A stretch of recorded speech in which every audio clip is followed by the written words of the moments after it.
Get out of here. Good evening, everyone. Welcome back to another episode of the HazMat Guys Nation Roundtable. This is a multimedia platform to bring HazMat response information and training tips from HazMat members across the globe. I'm Phil Ambrose, and I will be acting as the host for the show tonight, and I am joined by... Who do we got? Cosch. Hello. Bob Cosch again, HazMat Lieutenant, Orlando, Florida. How are you? Who do you got with you today, Cosch? Here in my room, nobody, but Jason is but a mere 5 floors below me. The same hotel as we are in the HazMat conference in Virginia. Jason, you're supposed to bring me another drink. I'm still waiting. I'll send the wife up. Okay. Beautiful Virginia Beach. Awesome weather here. Perfect day for training. It was awesome. I'm Jason Rogers. I am the Midwest kid from Indiana, and we are joined with our friend Michael Monaco, the croc-wearing hazmat wizard. It is true. I am a croc-wearing hazmat, not quite a wizard, but I am a New York City firefighter and also host the HazMat Guys podcast,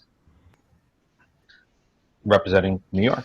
Which I gotta say, on the 10-hour drive here, I listened almost the entire way, and man, I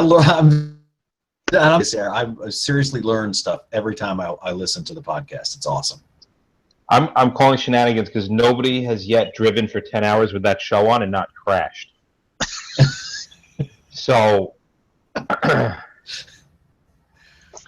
Good stuff. Seriously. It is good stuff. Philip? Can you hear me now? I can hear you now. Perfect. I was muting out the diesel pressure washing happening nearby, the local hazmat. All right. Shows we have 10 viewers, so I told my mom to log in 9 times, so we're doing pretty good. And the goal of today's show is also to have the comments ready. So any of those 10 viewers that aren't mom, because I already showed her how to do it, if you're on YouTube Live and logged in, you should be able to comment on the side. I'm looking at mine. It's on there. We have a few on there. So Bobby may be joining in soon, but anybody that wants to go ahead and comment, give it a shot, because anybody that's followed the show for the previous 36 episodes and survived, we've come a long way, and we're hoping to get the comment gig back, right? Most definitely. Yeah, absolutely. It we looks like it's desperately missed that interaction. Yeah, back to the interaction, because we are tired of even ourselves. So, all right. The new format we changed to a couple weeks ago was going over news and news events. And we had some events, and we had a little bit of news, and we're hoping to hear, okay, we got another up on 5. Mike, were you able to pull any news? Yes, sir. Awesome. I actually was not. We had the run, but if I was going to be, I believe, wasn't there a giant house explosion somewhere? Some kind of a meth lab up in Manchester?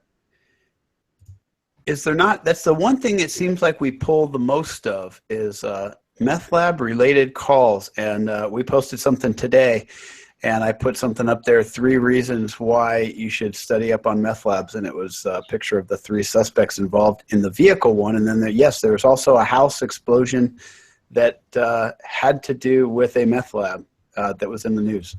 This is crazy, because now in New York City, I've never been to a live meth lab. We don't have them here. The density restricts people from being able to do it without getting caught.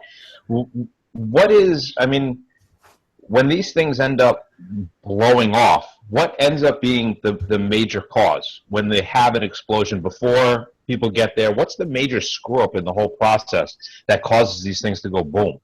You know, believe it or not, it's the cook that's actually, and I know this sounds crazy, using the ignition source in a flammable environment. As stupid as it is, they have actually set themselves on fire or blown the place up by simply lighting the cigarette or actually smoking meth in the other room or in the same room. And then it goes off. And, I mean, it's just something that silly and stupid. Not that making it isn't silly and stupid in the first place. So, well, I mean, hey, listen, it's just a squirrel trying to get a buck, right? But Exactly. is it just a matter of lack of proper ventilation, or is that because that's it? It's the flammable atmospheres. The chemicals themselves aren't reacting or anything like that. It's literally just a lack of ventilation causes a buildup of a flammable atmosphere, and then something ignites it. Depending what process they're in or what phase of the process, when they're converting the liquid that's acidic to a base, obviously then we're going to have an exothermic reaction. That's going to give off heat, and usually what they do is I don't want to get into too much of the process, but they use different methods to cool that reaction down. But yeah, that can cause an explosion or a breakage of the glassware, and then it's just a chain reaction of everything happening. But a lot of the stuff that happens is just because it's such a flammable environment, and that's why responders, if you come across something like this, one of the very first things we need to do, besides air monitoring, is make sure we ventilate to lower the LEL, so we're not walking into a flammable or explosive environment. Now, when you do end up ventilating, do you have a specific method, right? Isn't there one you're supposed to either do positive over negative or negative over positive? Which one are you doing when you ventilate? And it usually depends on how the cops do it. If they get there first, sometimes they'll go around and break all the windows from the outside and ventilate it that way to get some cross ventilation, natural ventilation going. That's probably the safest way of doing it, just because you're not going into that atmosphere, you're not putting yourself in harm's way. And then after that's done, then set up some positive pressure ventilation outside to get that done while the guys are inside, manipulating whatever it is they got to do. Now, with these rolling meth labs, what's the big change between the rolling meth lab versus the stationary? I think the issue, and we're seeing it, and Bob and I were talking about this today at training, that we're seeing more and more of the one pots, and that's when you say rolling meth lab. Typically, you've got the cooks that are making, maybe several one pots. In the cars. I mean, it's not like Bill Nye the Science Guy's got something in his back seat and he's rolling around and they get caught. So, so this isn't Breaking Bad style in like a Winnebago. You know what? It's really not Breaking Bad style at all. It's using the Coleman fuel and the lithium and doing that sort of stuff in the back seat. Whether they burp them correctly, and what do we say? One of those Gatorade bottles will take like 140 pounds of pressure. 147 psi. I was going to say, and I learned that from a podcast and this show. 147. Yeah. So if they're not burping them or they get sidetracked or whatever, those are the times that we see those kinds of issues. But the smell, and a lot of the cooks will become dead nosed to the chemical smell. So you and I smell it when they pull into the 7-Eleven, and then you get that odor call. And there's a lot of statistics out there that say most meth labs are found by fires or explosions. So you might go to a house fire, and after it's over with, then you discover all the pieces, parts, and then you had a meth lab. So there might actually be a market out there for renting HazMat meters to cooks. Is that really what I'm hearing?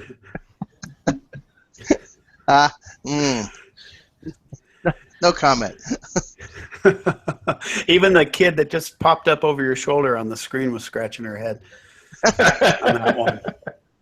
But none of this stuff is normal, because the other thing in the news that got my attention, I think we put it up on HazMat Nation, was the guy that was the two guys that were huffing propane in an enclosed vehicle, and then somehow sparked that off, probably lit a cigarette, and got burned pretty bad, blew up. So it's not it's not Bill Nye, and it's not as clean as what we were used to watching Breaking Bad. I mean, let's face it, that was a pretty sophisticated lab.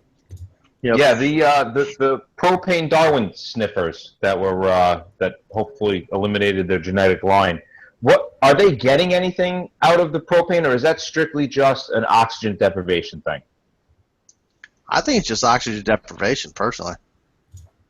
So there's nothing. I don't know if it's chemically inside the body that's happening, right? I thought, just like the propellants when they're huffing. We had one the other day that it came in as EMS, and HazMat never made it on scene but it was, they were passed out in a car with a bunch of, the aerosol cans. I thought it was the aerosol, but the propane, I'm not sure. Is it? I mean, it seems like oxygen deprivation, you could do other things than use the propane. That'd be a good one. Maybe we'll get a text from Todd Burton, who I have to throw a shout out to. He says the comments, I guess it's only on the computer or not necessarily the phone. I'm not sure if there's an app for doing the comments on the phone. I know Todd invited a bunch of people from Northern California that may or may not be part of the 9 viewers, 10 now that are watching this thing live. That was California, just got on right there, 10. Oh, perfect. That was them, and then a shout out to everybody from Massachusetts. That a few guys, Bob Lundgren, and then even Dave Mather called me today. Bob and I were working on the comments thing and getting that squared away. So it seems like he's up and running. So tech issues, of course. Well, awesome. Anything more on meth? It's something that keeps coming up, and we got the capital of meth in the house as well as So it's always an interesting subject. We did a lot of it in one of the very first episodes, so I would suggest people go back to one of the first 3 or 4 episodes and check it out. All right.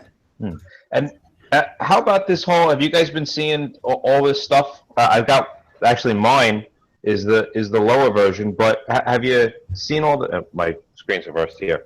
This is the Note 4. Have you guys been hearing about this Note 7 stuff from Samsung? Yeah. That was actually. Yeah, that they have a special app that you can use to start fires. Yes. Holy crap! So this kind of ties us right back into that Paul Rogers thing from a while ago with the lithium hydride batteries and the power supplies and stuff. But I couldn't believe it. I was thinking of him when I've been seeing all these things on the Note 7, lighting up and burning. Yeah, flying up here from Orlando, it was weird that was one of the major announcements. They said over and over again at the gate, if you have one of these phones, turn it off. Do not plug it in on the plane. And there was a few people that were a little upset that they had to turn theirs off. And actually, I'm surprised people still have them, but whatever. Recalled, I guess. I don't know. I sent my kids out on the hoverboard with the level A suit with flash protection, so it's got to be good stuff. Your honor box just better be. All right.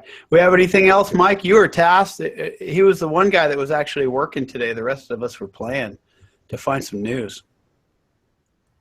No, that's. I mean, they got the firefighters injured at that strip mall, and one of the things that I think about the most when I think about the strip mall, even if it's just clothing or something like that, is fire when it starts to involve the halogenated hydrocarbons in the air conditioning units, and the nasty crap that can come out of these fluorinated and chlorinated and brominated hydrocarbons coming in contact with fire.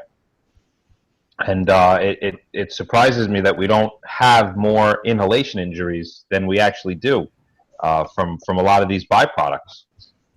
Mike, was that the one we talked about last week out of Phoenix that sent 6 Phoenix area firefighters to the hospital? Is that the one you're talking about? No, I think this was the one in Chicago. Yeah. I mentioned Phoenix because we talked about it a little bit, and if anybody follows Chuck Norris of HazMat, Jeff Zintek, HazMat Field Guide, and he's got his Facebook page, he actually put up something yesterday. And Phoenix, man, they are always so good about they really kick the tires on their incident and let everybody else learn from it.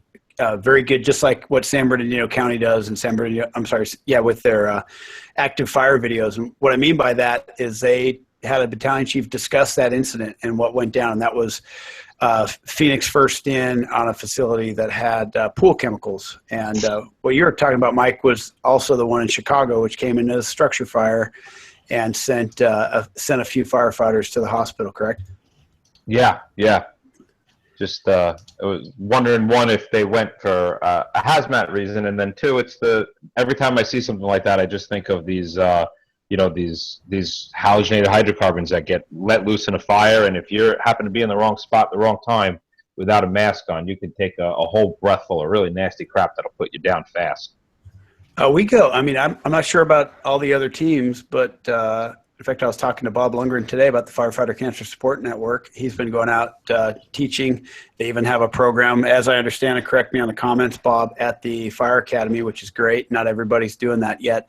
But we've been dispatched by chiefs that are concerned for greater alarm fires to do some testing, and of course we know we're going to find something. We always do, and that's getting there after the after knockdown. So yeah. Yeah, Where your gear? I'm wear it. I'm referring more to the chlorine gas, the hydrochloric acid gas, and the hydrofluoric acid gas that gets released when a lot of this product burns in the fire. Specifically, the coolants, the freons and things like that. Yeah. Those tanks let loose. One breath in, or you're going to be searing stuff. Absolutely. And Jason, Bob, Cosch, anything on that? You guys look wiped. What have you been doing all day? What time did you wake up this morning? What, about 5:30? 5:30. Yeah, yes, we were getting set up. The great and all-knowing Cosch had us meet for breakfast at 6 a.m. and the hotel. The hotel wasn't even, the breakfast bar wasn't even open. Every other normal hotel has their breakfast ready to go at 6 o'clock, but not this one. So we settled for a little D&D. Nice. What are you guys doing? Because I wore the shirt just as if anybody's watching from Virginia. Yeah, we're actually we're doing today. We did the there you go, Virginia Beach HazMat conference. That was a couple years ago. We were at the Virginia Beach Fire Academy Day. Shout out to those guys. They hooked us up and took good care of us. Doing a hands-on hazmat challenge. So we had several people from different agencies, from Coast Guard to fire department. I think there might have even been an industry person or two there. And just going through a lot of manipulative drills. Those basic nuts and bolts things that we forget, and getting some dexterity and getting some time in the suit. Little competition. And once they did that, they were over to. We handed them a couple HazSims and gave them scenarios for them to use and show some proper air monitoring techniques, and walk them through a chem suicide in an apartment, and then with some one pots in the car, and did some just basic class and some refresher on some basic air monitoring strategy. So I think it went pretty good. Jay? Yeah, I think so too. I mean, the hands-on part, I don't think we can talk enough about, because those are drills that you can do, any day of the week. It's not super complicated. What we had set up today was essentially about a 3-foot span of chain. Had 5 different key locks on it, and the key ring was on the end of the chain. And dressed up in level A, on your mark, get set, go. We had 2 lanes.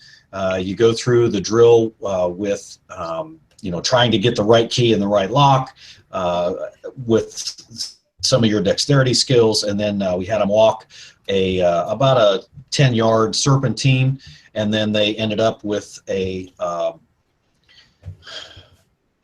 box drill where you're trying to stop the leak. Yeah, with the flange, and they had some different choices. Had to make some choices and that sort of stuff. And I've got the times from today, and shout out goes to, and these are last names. So the firefighter Moss did that entire exercise in a smoking 7 minutes and 58 seconds, which was awesome. The average time was around 10 minutes. High time was about 15. So, some of these guys, you can tell that, they drill this stuff, they practice this stuff, and it really was an unfair advantage, because there were several people that came back to take this class again. They enjoyed it so much last year. So these guys had actually been through the drill before.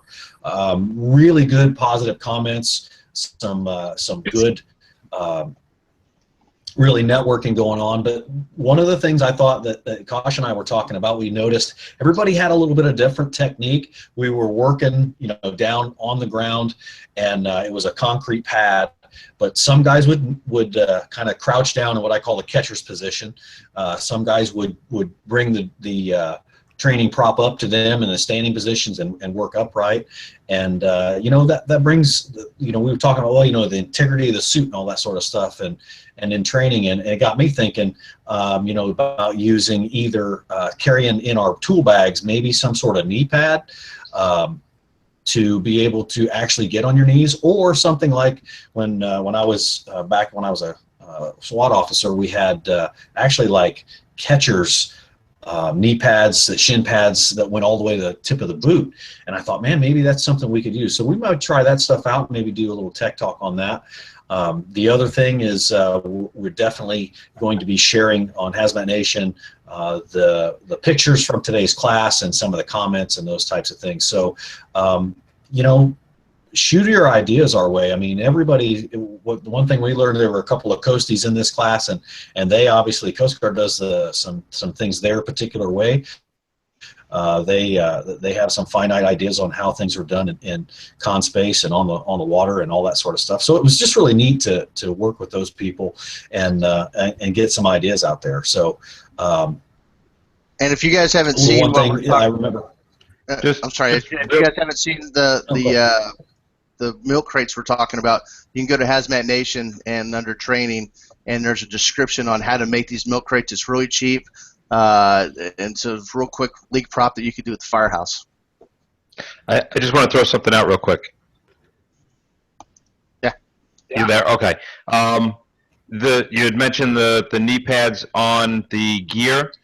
I love the idea of trying out new things. Just be very, very careful from a technical and legal point of view about changing your ensemble.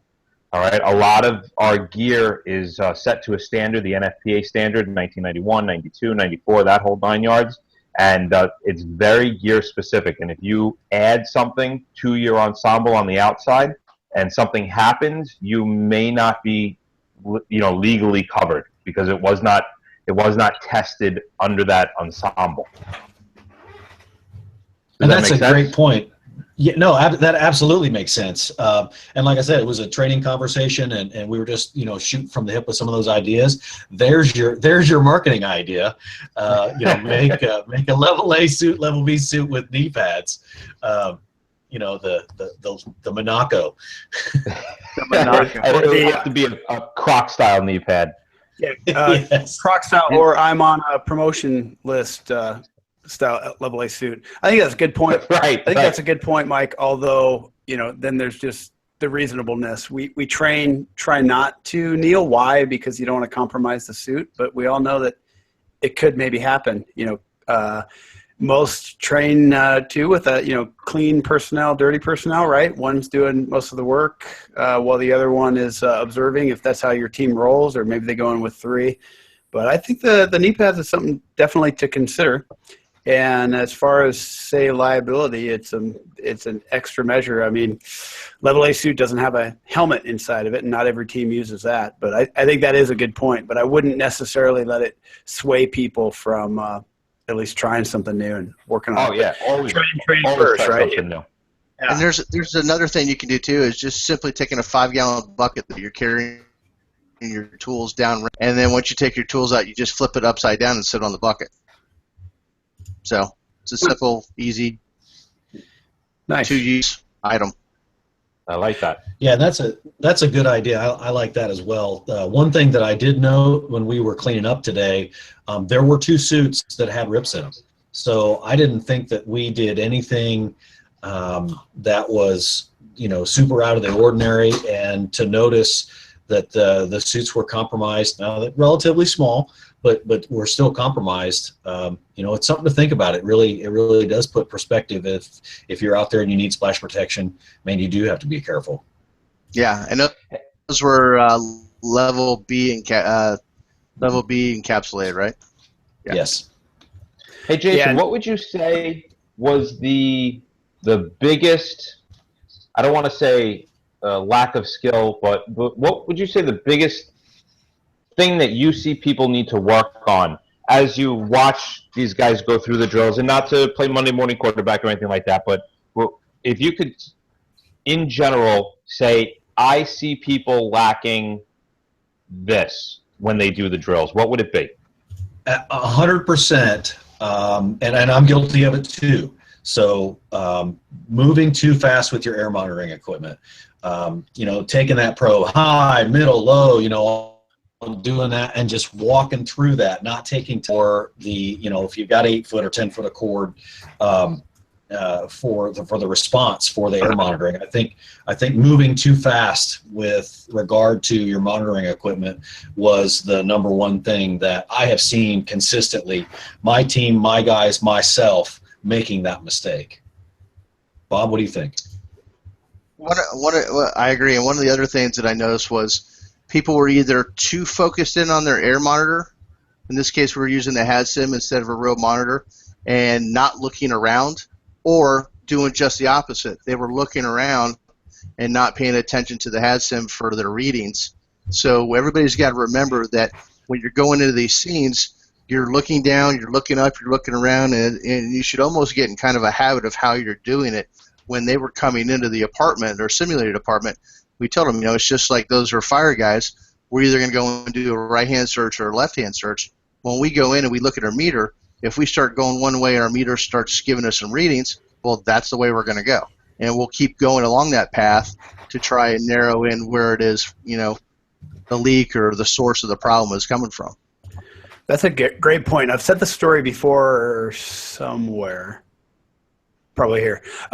We did a drill in Sioux Falls, South Dakota years ago, and it was great team. I don't know if they still do, but in the city of Sioux Falls Fire Department, their HazMat team was also combined with their sheriff team. And we set up a great prop, and we had a National Guard EOD personnel build us a bomb. It was about as real as you can get as far as a bomb. It was similar to a Galaxy S7. And when they walked into this room for the evolution, every single time, it was a team of either a firefighter and a cop. Well, it was always a team of a firefighter and cop. Every single time, the cop noticed the bomb immediately. Every single time, the firefighter missed it. And it's because, and Jason, you were SWAT. They're real good at sweeping that room looking for bad guys, and they caught it. And going all the way back to our initial conversation about meth, same thing. You step in the room for a blood pressure problem, that happens to be also, the son's making 1 pot meth. Keep your eyes open and look around. So, hey, monitoring, whoever's on that monitor, yeah, you better be paying close attention to it. But if you're not doing that, be looking around the corners, looking around that room. Situational awareness. And the only way to perfect that is just to train. Unless you get those calls 6 times a day, which most of us don't, just keep training, keep doing it. Yep. Practice. And I think there's something to be said to adding that third person to your entry team, because you can get if 2 eyes are good, 4 are better, maybe 6. Maybe that's your situational awareness person. You've got your monitors, your backup monitors, or whatever else you're doing. It's safety first. And that's one of the things we talked about, was going from the 2-man entry team to 3, with the third one being a company officer or lieutenant or whatever. And he's the boss looking around, and just like you would in a fire, he's the guy looking around, making sure something's not coming over the top of you, and while the guys are doing their job. So if you have the manpower, definitely would encourage at least minimum of 3. Yeah, and that's the job, right? To not get tunnel vision. And we talk about the relationship to fire, but heck, every time I pull up on a house, even for an EMS run, I'm looking at windows for snipers. Every single one, I'm looking for something that's going to jump out at us, because it happens. You read the news, not just the HazMat Nation stuff, but this stuff is happening. So on the scale of, the worst case of a sniper or something like that versus like the scenario I gave with missing something that's in the corner. The word, and Christine pointed it out on the chat, which I noticed at first the chat was being used mostly to pick on Bob Lundgren. But let's use it. Just kidding, Bob. And mention FCSN, which I like. But situational awareness, which is a funny word. It's almost overused. Just pay attention, and and do it right. Do it that way every time, and not just with HazMat, with any entry. Overused and under-practiced. Exactly. Good point, Mike. See? It's the glasses. Hey, Roger, where are your glasses? Yeah, it's better than what I saw earlier without the G and the L. You know what I'm saying? I got the contacts in today for training. Oh, okay. All right. We're 30 minutes in. Anything else, gentlemen? No? I'm good. We're on. It's crickets. You guys are worn out, huh? Yeah, we are, man. We had a good day of training. There's a lot of people here, and this is a great conference. And we're going to hit it again tomorrow and again on Thursday. And okay, since we're wrapping up, what are you doing tomorrow on Thursday? If anybody from Virginia, the Virginia area, is out there and wants to come and check out the conference with it, which is, am I correct, the oldest running HazMat conference in the country? Virginia? Anybody want to? It's the best one this week. I know that. Yeah, or this month, maybe even too, or today. We, Jason and I are going to be, I think, what, at 1 o'clock, Jason? 1 o'clock tomorrow. Yeah, 1 o'clock tomorrow and then Thursday at 3. We're going to be doing the gray area where rescue meets hazmat. So it's kind of a class. So you go to that first in medical call, and it turns out to be something other than the first in medical call or first in fire. So we've got some case studies we're going to go over, talk about some things that could be done, maybe not done, and hopefully bring some situational awareness, like we mentioned, to the overall scene. You cannot get enough hands-on training, whether like what we did today, and then going out and getting other hands-on training. You can't sitting just in the classroom alone isn't going to cut it. So you need to get out there and do a little bit of both. Awesome. Big dog. Nice. That's you, Jason. Okay, I was going to say, make sure if you're here to look us up in the booth number 7. I have an entire box of HazMat Nation shirts that everybody is just dying to get, Including me. They're going quick. Yeah, including me. I'd like one of those someday. Yeah, believe me, I know, right? So yes, make sure you visit us. Bob will have the HazSim booth here, and there's a lot of there were a lot of teams and some regional people here and stuff. It's a pretty good deal. And if it's not close to you, find a conference that is close to you, or stop by Mike Monaco's house. He will be more than happy to sell you some of his stuff and talk about HazMat. All the time. Have you guys taught yet at the is the Massachusetts conference? Next week. Done and good. It's next week, right? Next week, no, the week after, the 21st, 22nd, 23rd. Plymouth, correct? I believe what's up? Plymouth, correct? Yeah, Where is Plymouth, it? Where's Massachusetts. Plymouth, Massachusetts. And you're We're going to be there up there. talking about wizardry? Well, I'm going to be doing a lecture on oxidizers. Bob is going to be doing his technology lecture, how to use technology to better yourself. He's also going to be doing a drilling and tapping lecture, and we are going to attempt something a little different that would kind of combines Mad Libs with HazMat with making a fool out of ourselves. So it should be kind of a fun class. Very good at. Yes. Yeah. Outstanding. And so Mike didn't say it enough, and I will. The HazMat Guys podcast, which is Mike and Bobby Salveson, who right now, and if you're watching on the replay, so it already happened. He's an ultra marathon runner, so he's out running the is it the Appalachian Trail, or He is the new Grizzly Adams. yeah, Yeah, that's so, psychopaths walking or hiking the mountains. Yeah, it reminded me of what was that, the movie The Fugitive, with his beard and all that. So he's out. I think he was checking in. But these two characters started the HazMat Guys podcast, which if you were here at the opening, Jason mentioned, listened to on a 10-hour drive and didn't fall asleep. I listened to it when I'm swimming or running. It is excellent stuff. Check it out, because we all need a constant reminder. Anybody out there that says they know it all, good for you, because I certainly do not. They're at the Virginia Beach HazMat if conference. you know it all, please come on the show. Yeah, if you don't, please. In fact, we got some people in the comment section that will probably call you out on it really, really fast. I appreciate the guys from Massachusetts, few of them that helped me out today with this comment section. If you're watching this a year from now or on Mars and you heard about Virginia Beach and all that, you can still look it up, that Where Rescue Meets HazMat. That's going to be, if you're listening to this after it happened, it was a really, really good class, wasn't it, guys? Absolutely. Yeah. Oh, phenomenal. Yeah, fantastic. And the after party Thursday at 8:00 was also. So if you're watching this on the replay, you missed a really good after party by the pool. And I just personally in this episode like to thank Virginia Department of Emergency Management, Wade Collins, and the Virginia Association of HazMat Response Specialists. And then for Mike, the Massachusetts team that's going to have them out. I know they're not going to regret it. It's going to be a good gig. You guys have anything else? We are all, including Grizzly Adams and Jay-Z, are going to be in Nashville next month for Firehouse Expo. We've got a little house that they gave us, sort of, to have some fun with. So we look forward to seeing everybody there. And I've said it, and hopefully nobody in management hears it. It's kind of like your parents left, and they left the liquor cabinet open and everything else. They actually gave us a house, and we are doing a hands-on HazMat class with emphasis on the first in because, hey, big FDNY HazMat 1, are you ever first in on a HazMat? No, except for the time we had something here in quarters, but that was a totally different. Yeah, totally different. Can't talk about that. You make it use the restroom across the way now?